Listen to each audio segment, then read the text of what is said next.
Hi, welcome to Beyond Science. Today we're talking about mitosis and the cell cycle. By the end of this video, you'll be able to describe the stages of the cell cycle, including mitosis, and you'll be able to explain why mitosis is important for organisms. In eukaryotes, the nucleus of the cell contains chromosomes made of coiled DNA molecules. Each chromosome contains many genes. A gene is a small section of DNA on a chromosome that codes for a particular sequence of amino acids to make a specific protein. Within body cells, chromosomes are arranged in pairs.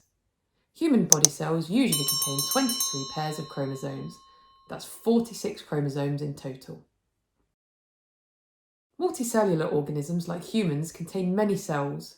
Cells need to divide in order for the organism to grow and replace damaged tissues.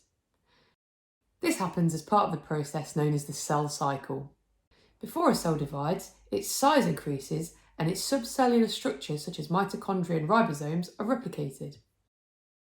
The DNA also duplicates so that there are two copies of each chromosome. The membrane of the nucleus starts to break down. The next stage of the cell cycle is known as mitosis. During mitosis, the chromosomes line up along the centre of the cell. The two halves of the duplicated chromosomes are pulled to the opposite sides of the cell. A nuclear membrane forms around each set of chromosomes. And finally, the cytoplasm and the cell membrane divide and there are two identical daughter cells. Each daughter cell has the same number of chromosomes as the original cell. That's 23 pairs. This cell cycle happens continuously throughout our lives. So here's the information that you should take away from this video. The nucleus of a eukaryotic cell contains chromosomes. Chromosomes are made of DNA. New cells can be made to allow organisms to grow and to replace damaged cells. Cells divide in a cell cycle, and new cells are made in the cell cycle. Remember, the cell cycle involves the following stages. The cell grows and duplicates its subcellular structures.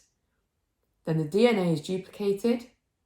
The chromosomes line up in the centre of the cell. The two sets of chromosomes are pulled to opposite sides of the cell. Nuclear membranes form around each set of chromosomes.